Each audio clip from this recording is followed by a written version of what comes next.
Hello everyone! In this video we're going to discuss a little bit what has Star Wars become. Let's go! So Star Wars is a very interesting phenomenon of storytelling. It started as a trilogy of movies, then expanded with the prequels, then there was an animated TV series, novels, comics, all kinds of extra content, to the point that there's so many variety of Star Wars stories out there, that there are so many kinds of Star Wars fans, that it's very hard to say what is Star Wars. You know, recently the TV series Andor came out and some fans say, oh, this doesn't feels like Star Wars to me. What is Star Wars then? Is it just the Jedi and the Force? Is it the Skywalker story? It's hard to say, but we can just try to find the answer. Current state of Star Wars has some pros and cons. The good thing is that we have a lot of content, which means that there is a bit for everyone. Like maybe you don't like the Acolyte, or you don't like Ahsoka, but you like Andor, or maybe you don't like Andor, but you like Ahsoka. You know, there is so many different shows that you might find something you like. You have so many people working on Star Wars right now. You have different voices telling different stories. So this is good.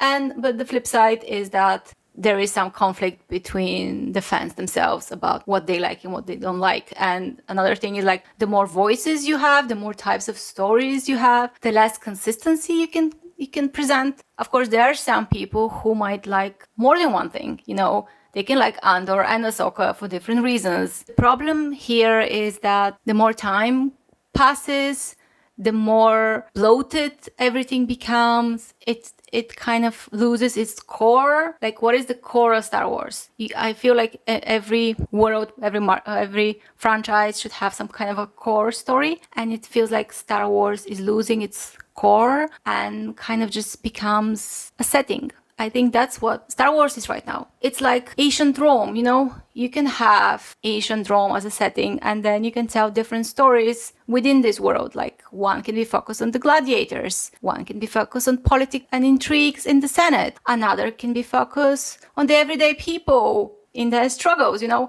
Maybe soon we're gonna have a sitcom. Oh, like, I want Dedra and Cyril sitcom, okay? That will be fun. Yeah, you can have all those kind of things. I guess it's fine. Like, if anyone wants Star Wars setting, they can just choose one of the shows around there and watch it. But there seems not to be like a big outgoing narrative. There is already a bit of fragmentation in the main story, in sense that you have the prequels, then you have the Clone Wars that are animated, which is a good series, but it's just different, kind of a little bit. Then you have the Obi-Wan show, or Rebels, you know. Like, if you want to watch all those shows, like if you want to see the whole story, even just like the core story, like just the Skywalker era. I mean, you watch episode 1, you watch Attack of the Clones, then you have to watch the animated series, the Clone Wars, then you have to watch Revenge of the Sith. Then what are you watching? Let's say you watch the Obi-Wan show, and then you watch, I don't know, Solo Star Wars story, and then you watch Star Wars Rebels, and then you watch Andor, and then you watch Rogue One. And if you put all this content in one line, because this is one narrative, it's very uneven journey. Like, it's the same story, but if you go to watch it in that way, it's going to be very strange. Some might enjoy it. Some might enjoy it, like seeing that story told in so many different mediums. Oh, you can add the books there as well. You can read some of the books in between that give you even more information. So it's a very unique story. It's maybe a bit also like, I don't know, the Greek mythology, right? You have the main myth, like the main gods and their stories, and then you have various smaller myths and stories happening around, and sometimes they cross over, sometimes they don't. I think that's okay. It's okay if Star Wars right now is just a setting, if it's just this location where different stories happen. I would still want to revisit that location if I like it. I mean, maybe we don't need so much content, like sometimes the content is too much, but that's another story. I mean, the content is so much because it's so different, so they have to hit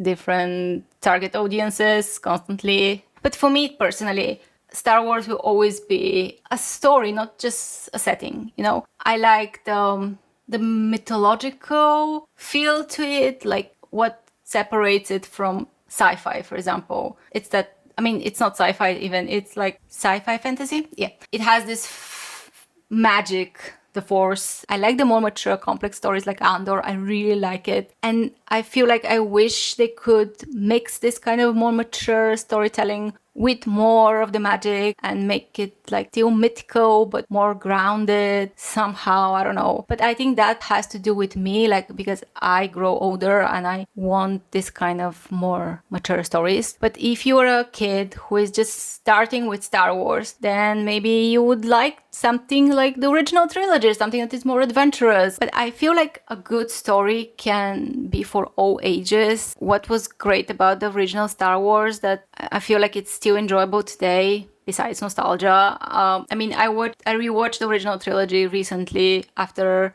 I watched Andor, and I haven't seen it for a few years. I always kind of pause a few years, then I watch it because I like to have more time between viewings. And each time I like it. And it's not just nostalgia, it's just good story. It doesn't have to be too complex to be a good story, because in a movie you don't have the time that you have with a TV series like you have with Andor to go to explore the characters more, to have more dialogue. You know, you don't have that time in a movie. But I feel like the original trilogy is still enjoyable. It still has a heart. It has great cast of characters, lovable characters, great villains, great battles, high stakes, emotional stakes. It has everything. It's a classic adventure story, and that will always be appealing. Actually, I want to make a different video discussing like the modern storytelling and how they sometimes twist classical stories into something different, and their desire to be original and new and different sometimes just ruins the magic of those classic stories. There's some kind of essential stories that we are retelling again and again and again in different ways. The core is the same because we are the same. Like, you know, we go through the same difficulties as when we grow older. We repeat those circles. So those timeless stories will always be appealing to us, even if the technology or the writing style or whatever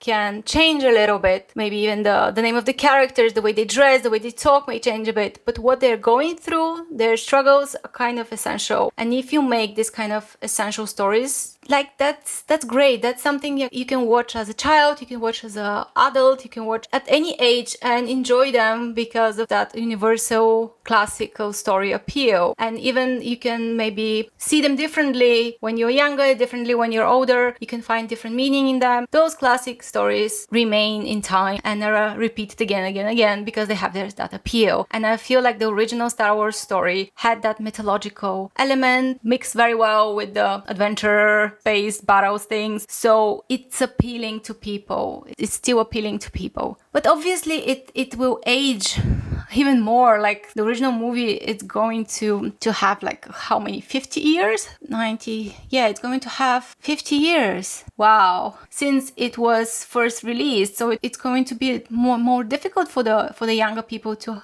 watch this old movie to be and find it as enjoyable maybe as we have when we were younger. I don't know, but I feel like for me Star Wars at its core was more than a setting, more than a cool place with cool aliens. It was a classical story that had great characters, and I miss that right now. The more Star Wars becomes a setting, the less invested I will be with it, because I was initially invested in the story and the characters. So I need that core story. Like I need to care about the characters, you know. I care about Ahsoka and about the characters of Andor and everything like that. It's just missing, like the core of Star Wars is kind of breaking, and it's not so special anymore. It's not so unique anymore. Right now, Star Wars is different things to different people, and if you ask the question, what is Star Wars now, there is no one answer. There is no one right answer. Even people argue about it. If Star Wars for you is the Clone Wars, fine. If Star Wars for you is the Mandalorian, good. It's different things. It's just different things. But I feel like for it to remain strong brand, it needs to have a strong core. I mean, you see Marvel has a lot of characters, right? And a lot of stories. But when Marvel became the cinematic universe, I think the most interesting part was the characters that we got introduced to. Like Iron Man was kind of like the heart of that. Then Captain Captain America and Thor, and the original Avengers were kind of the core of those stories. Like, you can have a lot of side stories, but you had these core characters and their journey. And after the Thanos arc closed, we lost a lot of those characters, and now they struggle to find a new core. And the core, what is it? Again, a new cast of characters. And I feel like Star Wars again needs a new cast of characters that are the core of the story, and they don't have them because the sequel trilogy just, first of all, the sequel trilogy kind of killed almost everybody. So you have Rey, but she's alone, and okay, you have some of the other characters, but the connection between them is not so strong. Actually, this is a different topic, so maybe I'll make another video where I'm going to discuss what I think is the future of Star Wars. So now we kind of determine that Star Wars right now is kind of a setting, and it's a different thing for different people, depending on when was their entry point into Star Wars, depending on what is that they like about Star Wars, you know, because it seems that a lot of people like different things, and